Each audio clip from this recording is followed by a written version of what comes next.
a lot of designers who want to be on television. How did you decide, first of all, that that was something that you wanted to do and that you were comfortable doing? And then how did the opportunities come to you for that? I definitely built my design career knowing that I wanted to go into television as a designer. I think that is one of the first steps. If you are a designer and you want to do it on TV, then just say it out loud and start getting used to saying it out loud. The second was getting my branding right. If I want to be on television, my website needs to be on point. I need to be talking to an audience on social. Your personal opinions that you share with your family might not be something that we want to paste across television. If you don't want it on the front of the New York Times, don't put it anywhere. Hey, y'all, you're listening to the McClain Method Podcast, episode number 73.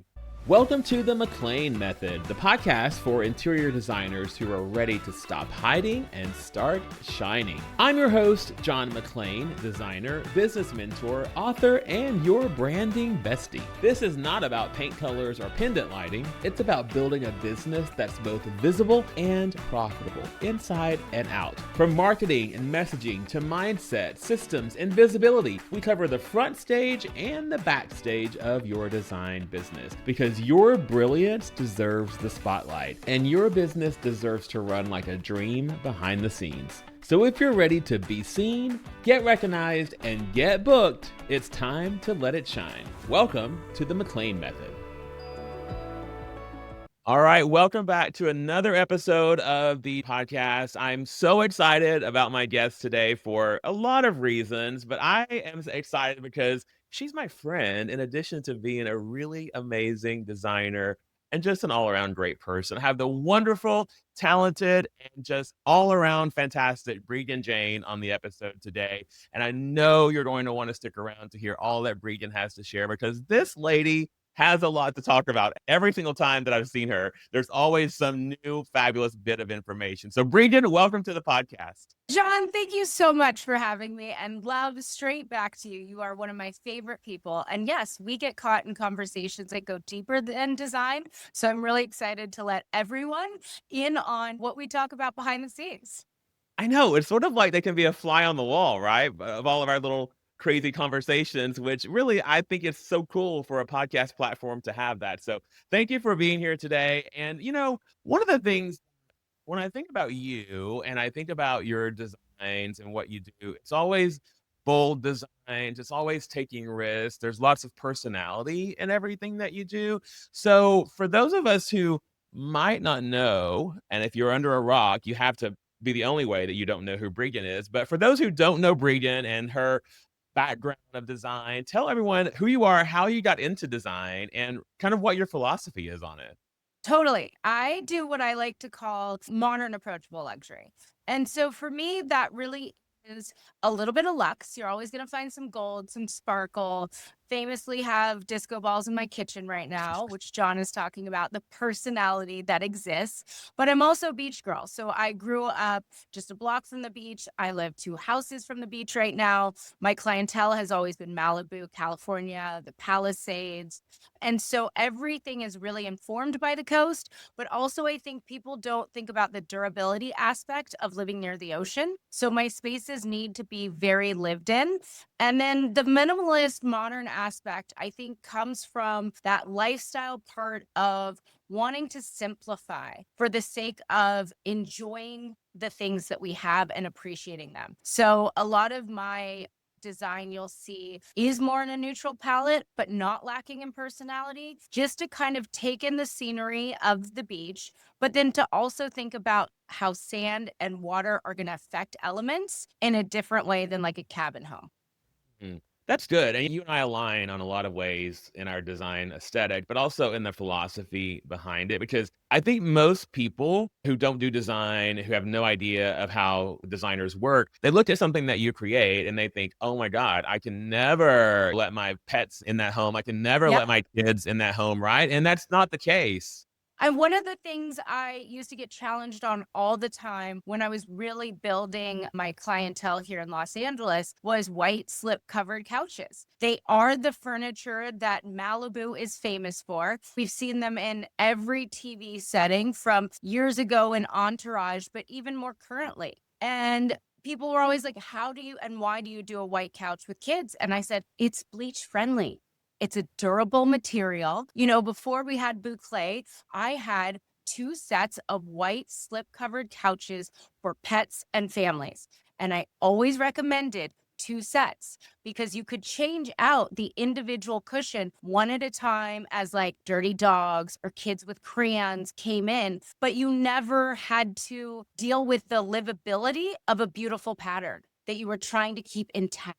Yeah, I love that. And I think that, again, if you just stop and really work with your clients as designers and think like, oh, what are they needing? They're needing something that, is a slip cover that they can have a replacement in the closet they can just pull out. But again, a lot of the public look at designers and think that we're just designing these precious spaces that can never be touched. But you have 2 kids and your kids live and play in your home, right? Yep, yep. And so as I built my career, I found that I was drawn to a lot of moms who were like, you'll get it, so we would like it. But they would say things like, but I can't have a white couch because my kids are not clean. And I was like, the reason I have a white couch is because my kids are not clean. So it's fun to always like discover yourself more and evolve as a designer. But to also know that like purpose has always been a through line and people can't always see the purpose in the photo if it's not what they do.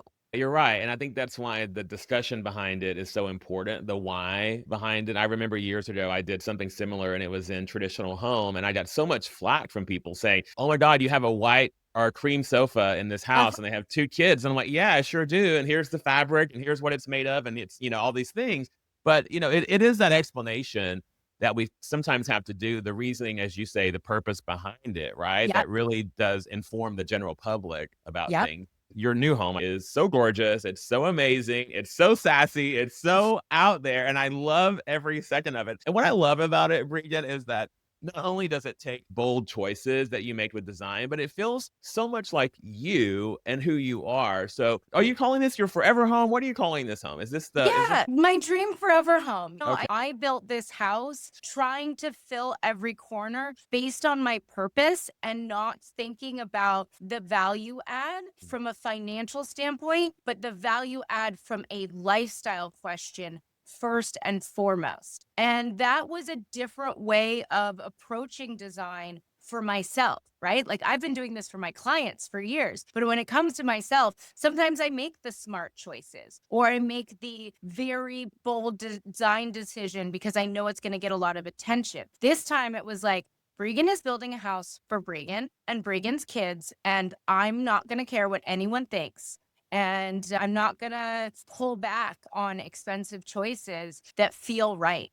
Oh my gosh. Preach, sister, preach, because everything that you said is things that I think every designer should do, and even some homeowners should do, because we're so used to just like scrolling and seeing the same thing on Instagram, and every room looks the same, or you go onto a website and everything else looks the same, because I think a lot of people are afraid to take those chances and to really think outside the box. So was it hard to get outside of your own It head? is, and it still is. Yeah. I posted my kitchen, for example, on TikTok, and I get the one mom that responds and goes, I love all the storage.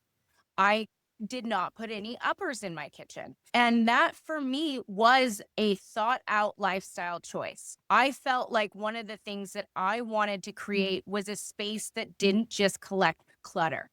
And being like a mom with kids in their sports tops and all the like things that just get put in the back of your cabinetry stress me out. Like it's just too much clutter. It's stuff to go through. It's stuff to organize every year, every 6 months. And so I purposely went with like, I'm doing less storage in this kitchen. I'm doing more refrigeration because I don't want to be eating pantry foods.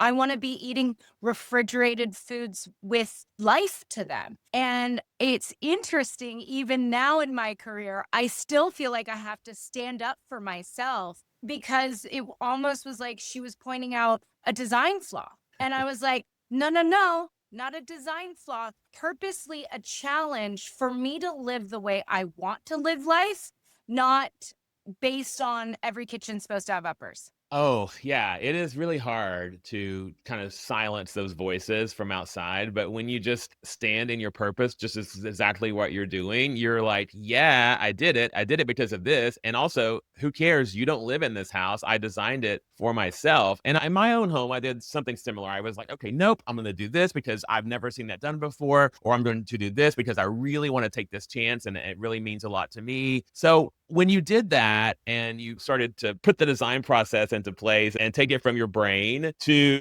the actual design, was that complicated? Or were there things that you're like, oh, Breegan, like that's never going to work? Or did you have to kind of curtail yourself and pull yourself back in a little bit or no? So there's always a few things, at least for me as a designer, that I picture, but then having made or manufactured or customized is a challenge. So I definitely hit a few of those in this home. One was the rock climbing wall and play gym for the kids.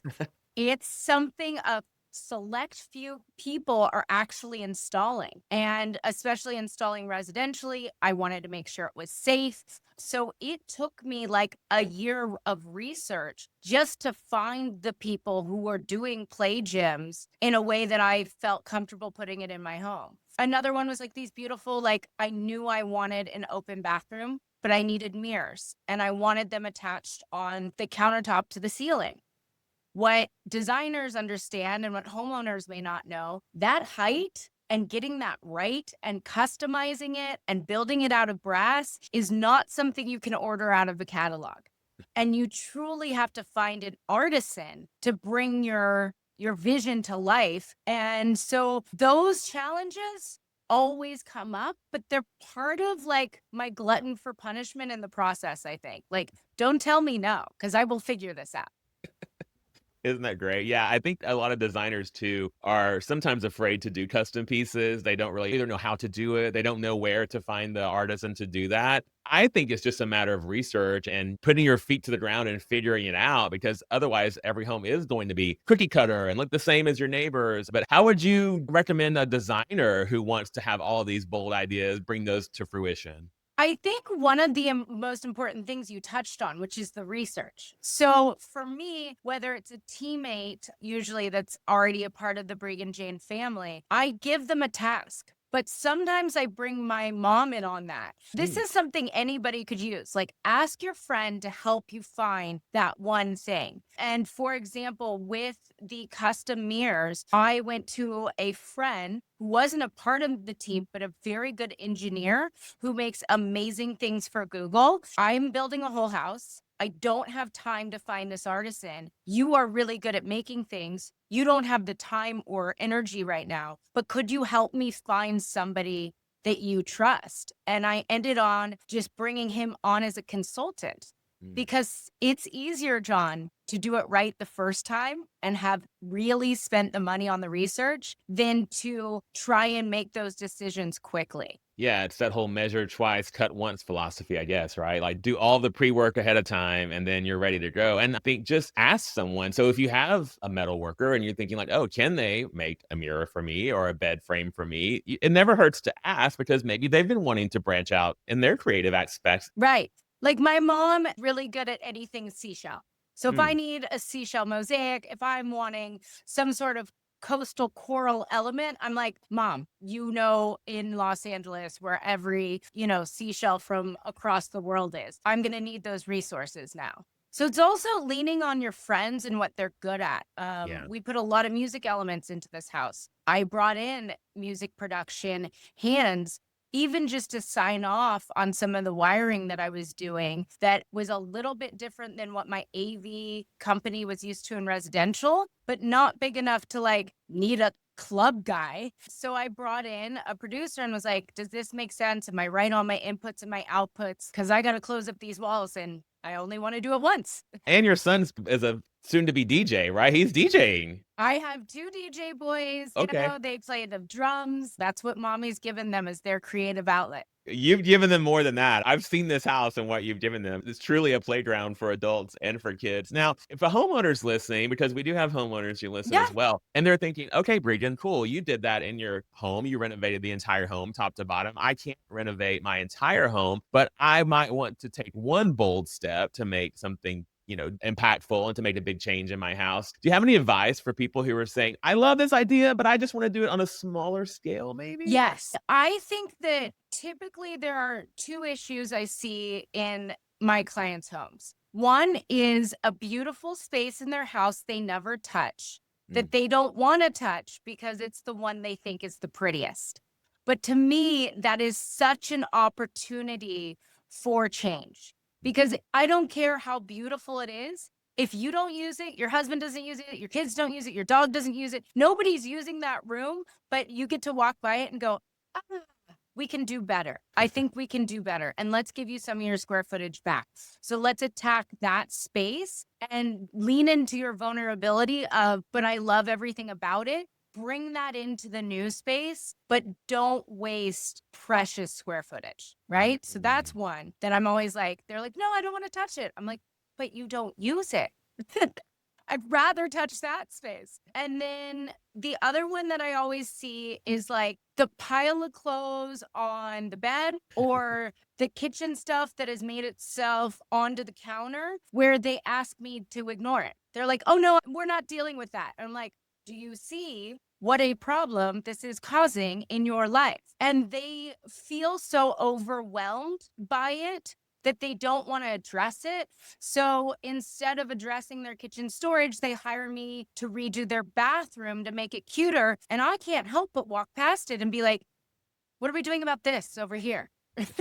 That's so true. And, when I do a consultation, I warn clients, I say, you can straighten up, but I don't want your house to look like you don't live in it. I want to see how you live. And it sounds like that's what you're saying to your Yeah. clients as well. And honestly, to the general public, if you live a certain way, incorporate that into your home. If you need a drop zone for bags for kids, let's build that. And I feel like for some reason, what I get called to do or hired to do is always the middle, like the dissatisfaction, but there's nothing really broken or fixed. Yeah. And it's the things that are perfect, but they're not using, or the things that they really don't want to deal with, they tend to get overlooked. I think those are your bigger opportunity points. Very good advice for everyone listening, designers and homeowners in general. I want to pivot a minute because for those of us who do know you, we've seen you all over television. You're literally, every time I turn it on, I'm like, there's Breegan on another television show. So it's so great. And I love that you're sharing just a little tidbit of the advice that you have here. You're sharing it to such a broader audience. And people may know you from Extreme Makeover Home Edition to all of the HGTV shows that you were on as well. I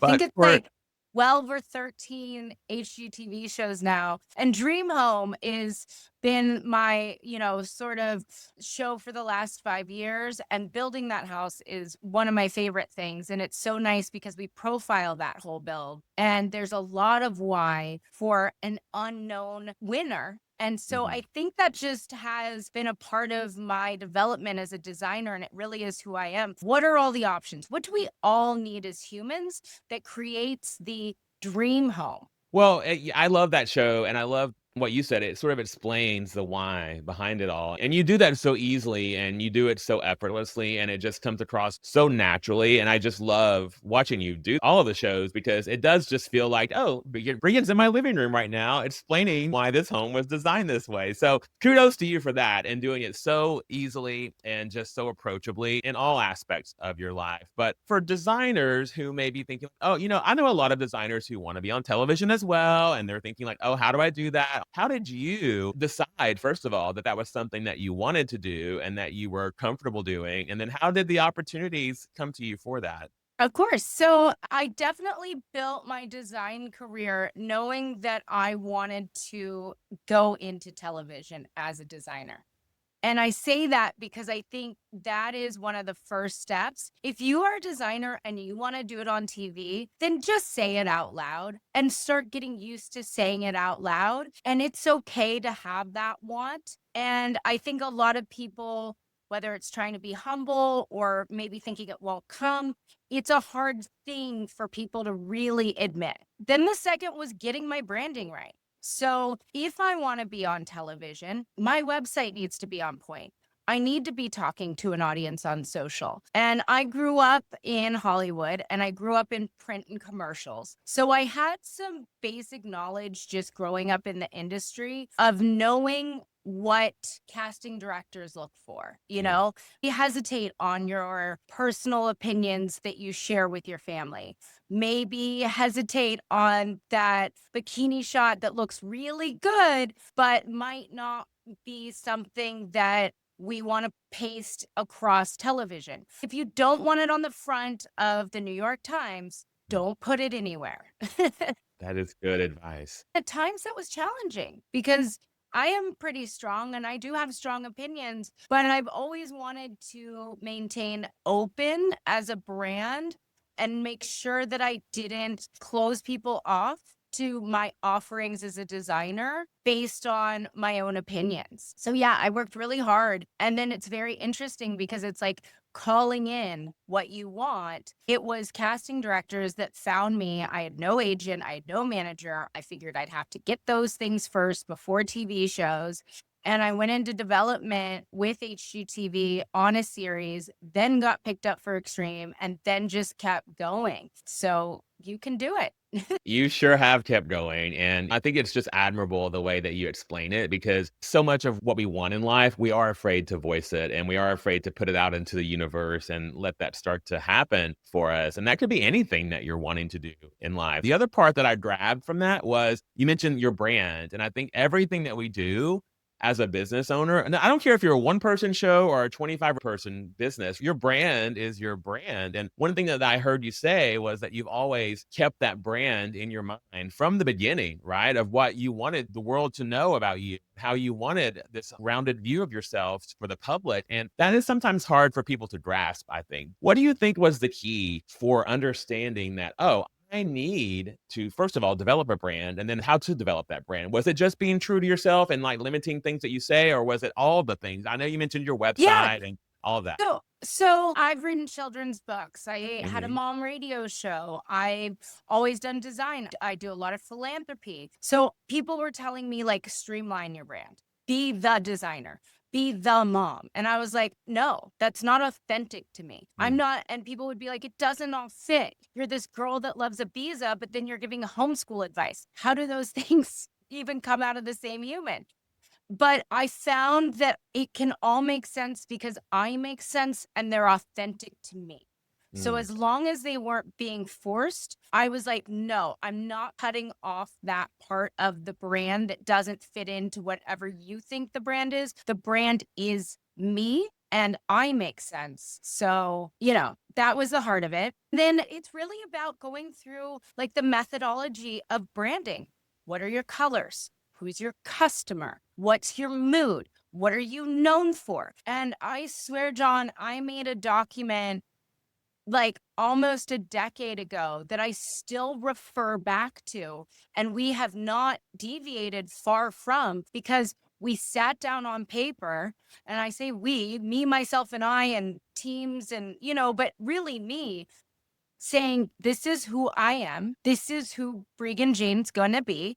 And it's nice to keep going back to that, not to redevelop the brand every year. This is like branding 101, I swear, because again, I know people who've been in business for 15, 20 years and still have no clue who their customer is and what they stand for and what their colors are. And they're all over the place. And you can tell when you go to their social media or you go to their website that they really don't know who they are. And when you don't know who you are, how are you going to attract people who want to work with you? And you mentioned authenticity and being yourself. And I think, all the wonderful, crazy things that you just described, Ibiza and, all the things, it's just like, that is so uniquely you. But did you find when you started to really just embrace your true self that the people who needed and wanted to be a part of you actually showed up and came to you? Yes, Yeah. the best attention I've gotten from my audience was always when I felt the most vulnerable and was like, I don't know if they're going to get this. The best brand relationships I've had are because they've seen who I am. They're not hiring for a slot. So, yeah, it's hard. And a lot of my sort of lifestyle part of the brand is being a mom and being vulnerable. And so even certain blog posts where I was just like, "Ooh, am I really going to publish this?" It was always the one that garnered the most response from my audience with a thank you, usually. So you mentioned your blog, and I know you're working on a vlog. You have your vlog now as well. I want people to hear this because I think we get so one-track mind sometimes, and we think, oh, it just be my website, or it only has to be Pinterest or a blog. But you have branched out, and you've done a lot of those things to kind of expand your brand in a lot of different ways. So talk about what the various things that you do to get the word out about who you are and all the things that you have going on, because I find it refreshing as an entrepreneur to be able to say, oh, I'm kind of tired of doing this for the moment. Let me move over into do this. But I don't know if that plays into how you work your system. 1000%. And I think it kind of goes back to what we said on the branding. One thing that I've tried not to do is change the brand and refresh it based on the trend, but I have chased different sides of what content I produce.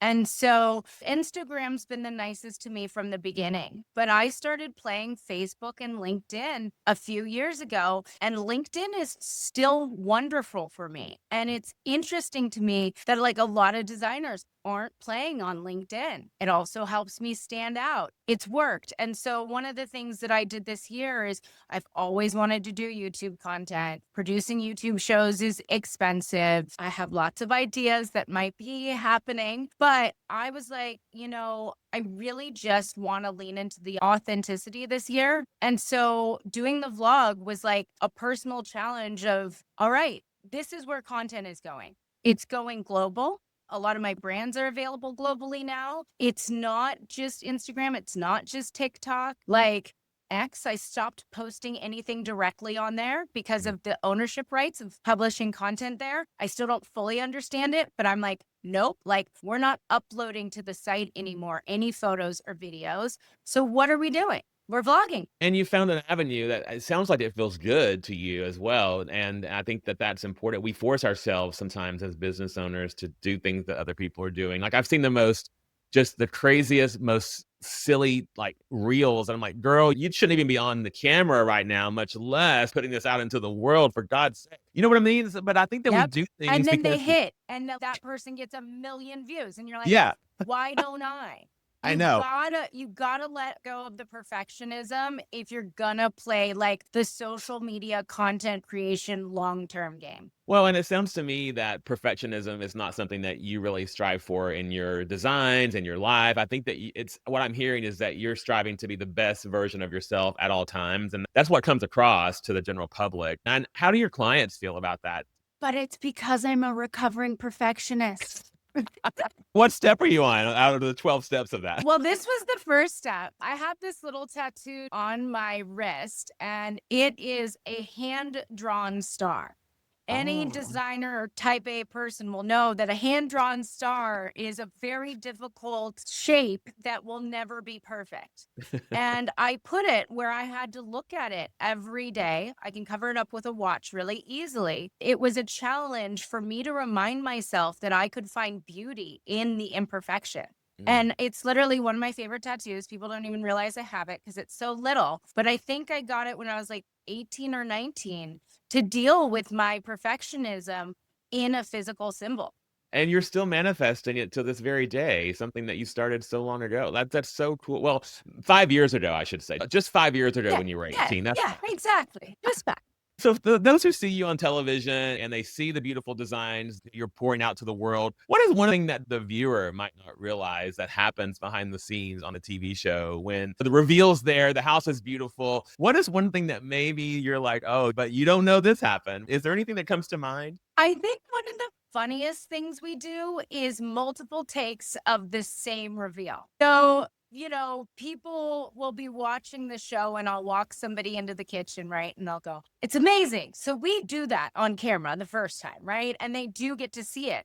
But that cameraman doesn't always have his camera on that woman's face perfectly, right? So I think one of the myths I can bust is some of those reactions are the second or third time when we need the homeowner's face to go. And then the funniest one to me is always the silent walkthrough. So they'll use my audio from maybe the original take, but then our faces need to match up or they need to cut away. So when we're doing these reveals, we have to ask the homeowner, now, will you walk around the house with me just nodding and smiling so that in case the camera needs to use a shot with a different audio, we can cut those together? And you'll see these new homeowners, they have these beautiful spaces, but now they're actors and they're like, wait, what? I'm like, we just walk around going, one big reveal takes like 10 shots. That is such good, juicy stuff. That's so fun to hear that. Yeah. And the homeowner is like, I just want to walk around in my kitchen and start pulling things out of the drawers, right? They want to like move on to the next room. And we're like, no, sorry, 10 times in this room first. I'm glad we don't make our own clients without the camera do that, right? They Oh, would yeah. feel so uncomfortable. You've mentioned your branding and your brand, and you have your beautiful designs that you do, but you've also done something masterfully, which was poured these into product designs, and it's beautiful products that you have out there now. So Clark & Clark's one, but tell me about how and why you decided to move from home design and also bring into product design, because I think that is something, again, that a lot of people aspire to do and might not have the means or the understanding of how to do that. Yeah. And I think for me, that was a lot of my why and a lot of the reason I wanted to be on TV from the beginning. I kind of emulate the person that I needed when I was younger that I wanted to look up to. Mm. And for me, I'm a girly girl who's like really into fashion and a little bit fanciful. My mom wasn't necessarily like the girl who loves sparkles. I was always drawn to like the woman who just had fancy dresses and earrings on. And so I think a lot of my products and my wanting to touch customers, I knew was so much bigger than client. It was wanting to touch people's homes without having the ability to touch as many people as I wanted to touch physically. And so I knew product design would be the way that I could share myself with other people and say, it's okay to be unapologetically you. I love that. And I think that that is just a great way to expand your brand. We were talking earlier about how to bring things from your home into clients' homes. This is just a simple, easy way to have a bit of high-end design in your home by adding a lovely wall covering, by adding a lovely fabric that you see in your collections that you have. Well, tell me about your brand. I have a partnership with Clark & Clark. We have fabrics and wall coverings. So I have two big mural offerings. One is like a beautiful watercolor that's large in scale. That beach girl in me is infused in there. That appreciation for art is in there. But then also what I couldn't find in luxury design in an approachable way, which is like hand painted murals. It's something my clients don't think about or don't have the artisan, like you were saying earlier, that they know who can come in and paint. So we did that in a wall covering. We did one as a really big palm tree that's like this great pattern and print and very happy and very Breegan. But then when you get into the fabrics, I also did like a safari toile. And that was really developed when I was in Kenya doing philanthropy work, but also looking at nature and saying, what do I not see, enough of? And for me, a safari is just like that absolutely luxe, beautiful, natural moment, but it's also a way to uplift an area we don't see done in the luxury market all the time. So that is available on Paragold for designers. It's through Kravit. We are global on that. So Sanderson Design Group does sales in London. We're in South Africa. That is amazing. And apparently I do well in Scotland and Germany. Who knew? I love the stories behind it. And I think that the stories of why something is designed the way it is or where your inspiration came from is so important for people to understand. And by you just giving me that synopsis of just the one wall covering, it makes me want to buy that and put that into a home just so I can tell that story. But we were talking before we got started about, you just returned from Mexico, I understand, and you love experiential travel. You love to travel and just be totally inspired by it. Yeah. So talk about that. And I can hear it coming through. I feel the emotions coming through when you talk about the why behind things, but tell me about your travels and how these life experiences reflect what you do as far as being a designer. I think that I've always been curious. That's something I was as a little girl, and I still am now, and I like to challenge the why. And as I'm an adopted child and I'm biracial, so half black, half white, my parents are lovingly, purely Caucasian. And so there was always this need for discovery, I think that is unique, or at least I see it come a lot with adopted children, because there's a want to answer not just who you are, but who is everybody and why? Because you're just a fish out of water from the beginning of your inception in this world. I had this big curly hair and I was Breegan. And where did that come from and what makes us us? So travel has lent me a lot of the deeper questioning, but also a lot of the whys. And so I just really enjoy culturally submersing myself into something that feels different and uplifting it and learning from it and being curious about it. I just took the boys to Japan in January. Like, could not have been more different culturally. My kids loved it. And there were so many things. Like, I'm like, why does America not have bidet toilets in every public restroom? Why did Japan figure this out and we didn't? And then you can bring those things back, obviously, not only in the aesthetic reveal of your products and of your designs, but also in the functionality, because there are things that you see that other people are doing. And you're like, wow, that would be really cool if we just brought that in to a client's home in the US. And also just understanding the why. Like, I remember going to homes in Kenya that were luxury homes and they had a kitchen sink in the living room. And I was like, this is so interesting. Like, it took me like 3 times seeing it. I'm like, all the fancy houses have like a kitchen sink in their living room. Oh. And I finally got up the courage to ask, and it's like, oh, duh. For them in these rural areas where running water is not as prevalent, one of the fanciest things you can do is put a faucet in your living room. So it's like their version of a Bentley. And it serves both a functionality standpoint of hand washing for your guests, which like makes sense. Like, why wouldn't we have a sink readily available before our friends come over for dinner? But it also was a status symbol. And so I just love learning these things because although I may not put a kitchen sink in my living room, it challenges me to think, what is my kitchen sink? And how can we create life in a home that isn't just the cookie cutter?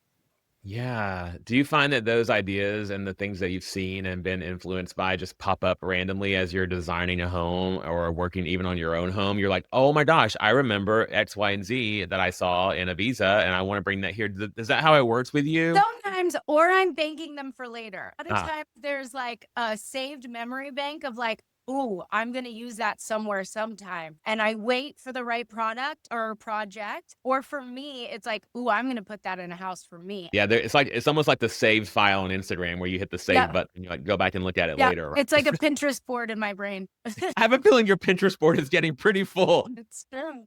It's true. So now I want to talk about something that's so exciting is your new book, and I can't wait to see it. We actually share the same publisher on my book with your book as well, right? So great publisher. But tell me about the concept of the book and how the process was. We're going to get into all of that, but what is the concept behind it and what inspired you to write another book? Yeah. So for me, this is the first design book. And so that had a different challenge than obviously children's books.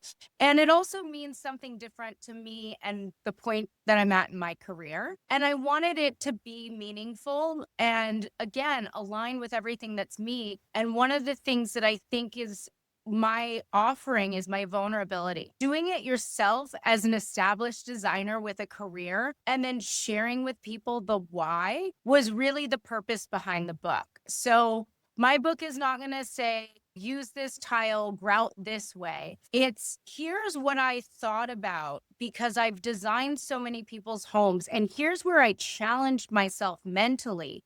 And this is how I ended up with 3 disco balls in my kitchen. I'm not teaching you should put 3 disco balls in your kitchen. I want you to ask yourself, what are your 3 disco balls?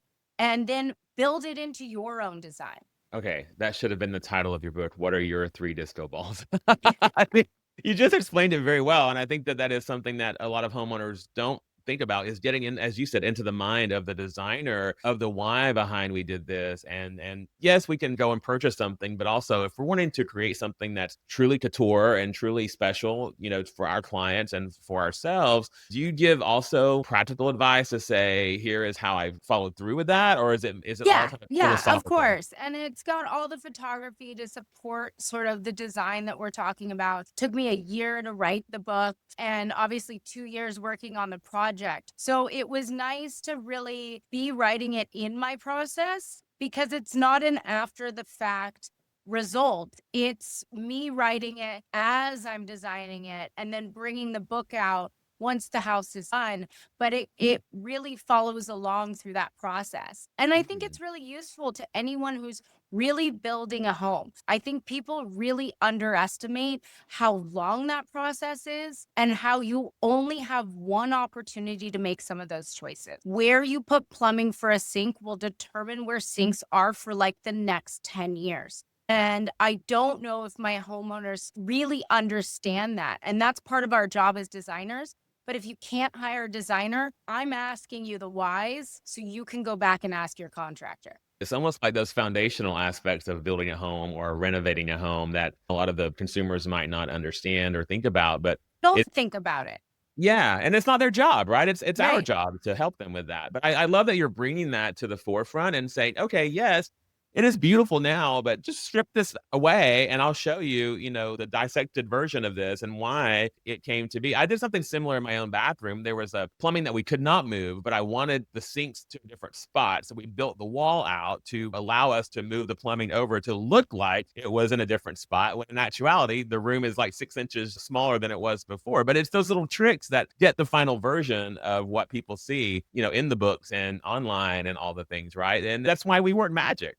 Yep. My son's room has gotten a lot of attention. It has some hand-drawn art in it too. But something nobody has commented on is there's a pole right in the middle of his room, and it's a foundational pole. And I couldn't move it. And if I had done that for a client, they would have lost their mind over a pole being in the middle of the bedroom, right? But for me, I knew it would kind of make this great separator to his desk. So I purposely placed furniture. Nobody notices there's a pole in the middle of his bedroom. But if I had asked a client to trust me in that, it would have been really difficult for them. And it's like, well, I'm not going to redesign the space of the entire layout of this floor based on one pole. Like having the rooms spatially the way I wanted them was just more important. And now you have that story to tell too for clients who don't understand why you might want to do something unorthodox or, different than the norm. You can say, look, my son has a pole in his room, and you would have never let me do that in your own house, but here's why it works. And I think we can take those risks on our own houses, right? And then we can use those as examples for everybody else to try and bring them on the forefront of saying, let's think outside the box. Let's do Yeah, something a little different, right?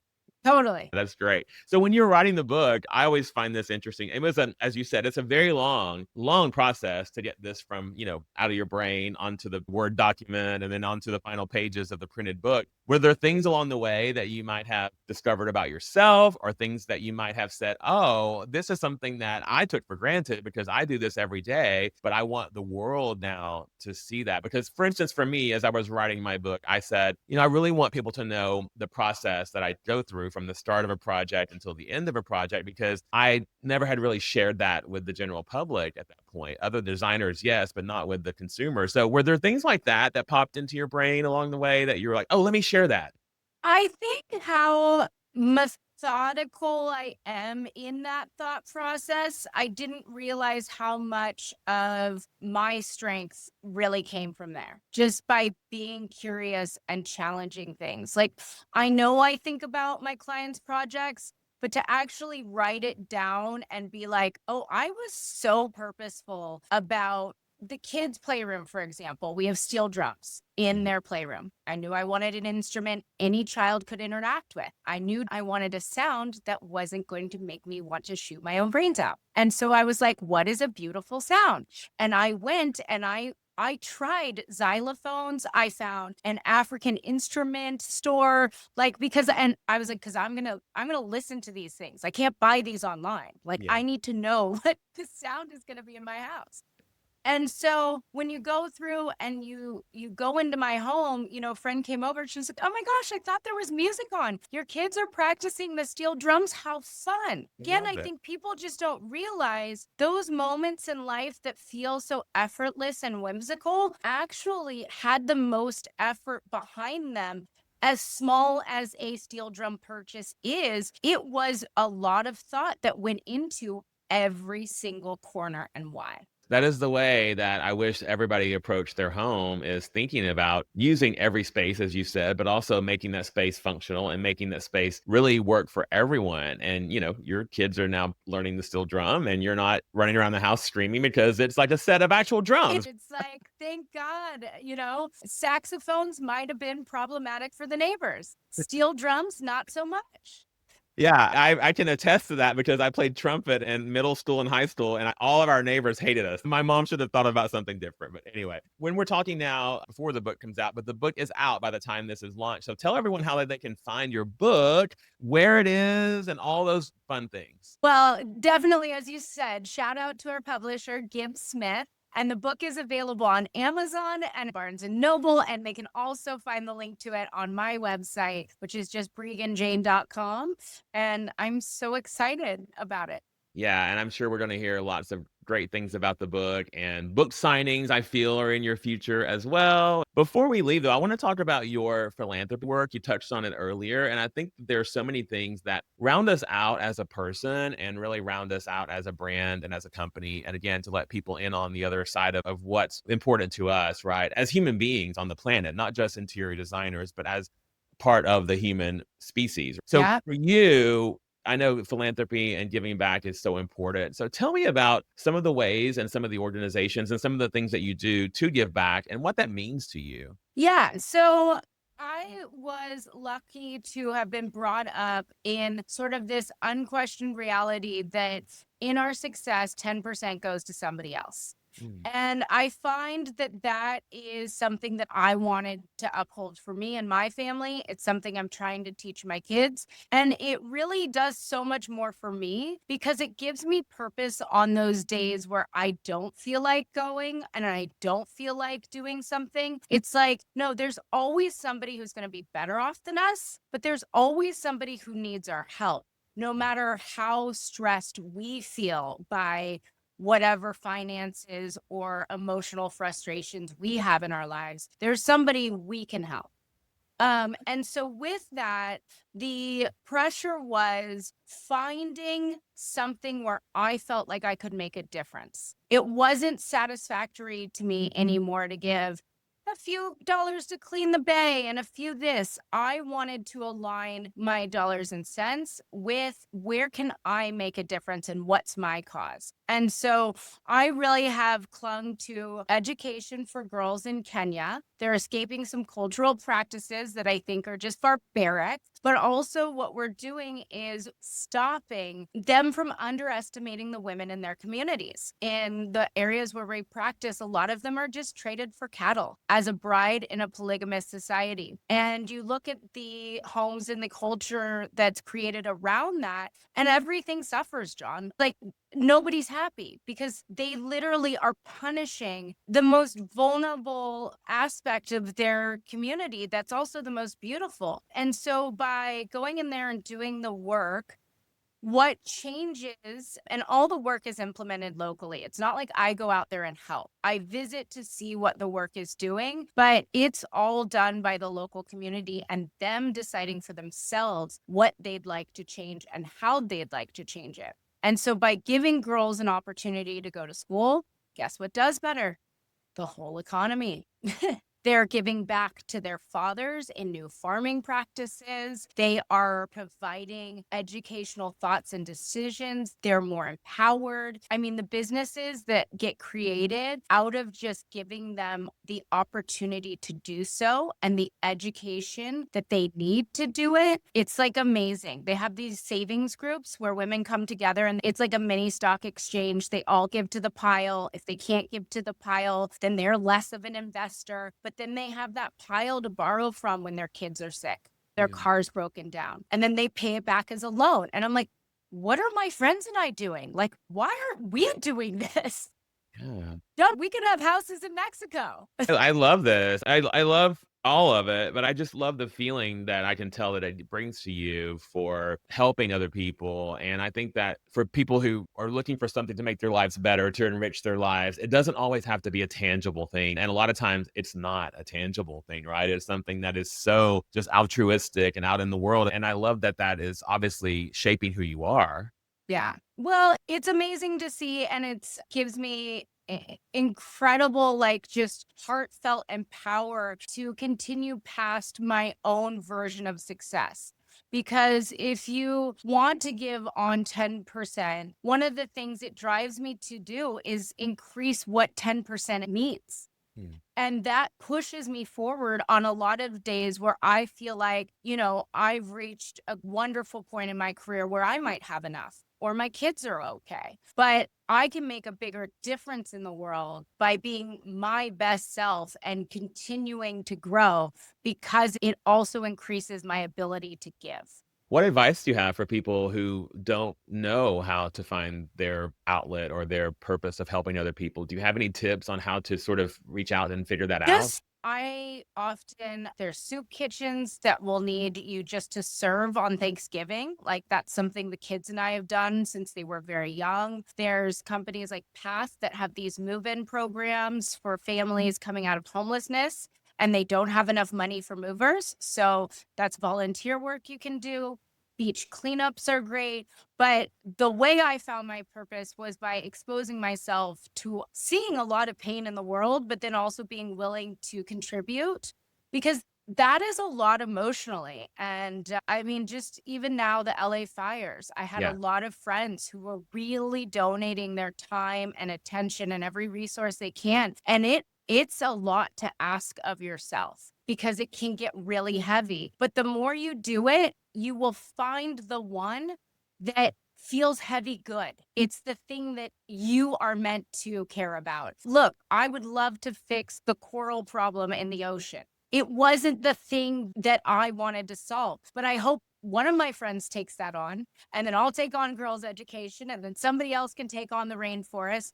And now we're making change because feeling like you can change the world feels impossible, but you can change something for somebody. Yeah, and it changes you at the end of the day. I remember the first time we volunteered at giving out food at a food pantry, and I think it was the day after Thanksgiving, right? And I was thinking, well, that's probably the day that they're not going to get as many volunteers. And it was true, they didn't have as many, but we were there. And I remember this, like, you do your thing, you pack the bags and you're handing them out to people. And then I remember seeing like this, I don't know, maybe a 7 or 8 year old little girl come up. And at first I was like, John, you're not going to be able to hold yourself together as you hand this little girl a bag of food. But then afterwards, I was like, no, you did good because now she has a bag of food. And as you say, those little things that you feel are not making a difference, holy crap, they are. They're making a huge difference. And I think that we feel like we have to make a change globally or worldwide or nationwide when all you really need to do is work in your own backyard. 1000%. And I see a lot of people be afraid to lean into having that interaction that makes them feel uncomfortable. But the more you do it, the more rewarding it becomes. And I think one of the things that I've seen sneak into my brain is being like,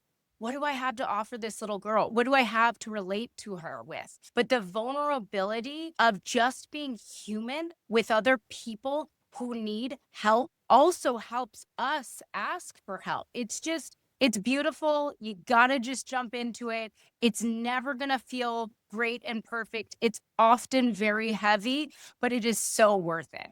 Yeah, you kinda have to get comfortable being uncomfortable, life in general, but especially in situations like that, and as you say, I might have been, in my case, handing her a bag of food, but I smiled really big when I did it, and now I'm like, I can give that smile on a daily as cheesy as it sounds, I can give that smile on a daily basis, right? I can smile at anyone, any part of humankind, and that is something that doesn't cost me a cent, doesn't cost me time, doesn't cost me money, but it's helping other people in so many ways because maybe someone needed that that day. So I love that we went down this little woo-woo path here because it is important. And I think it does make you well-rounded and it does make you, who you are. And that's what people want to know about us as designers and human beings. But pivoting a bit before we close out, is there one thing that you feel makes a house a home? Like I know we've talked about all the aspects of being original and doing things outside of the box and doing things different than, what you might see in a magazine or online. But what do you feel makes a house a home? And I know that that's something that a lot of people strive to have in their own houses, in their own homes. Right? My mind just goes to safety.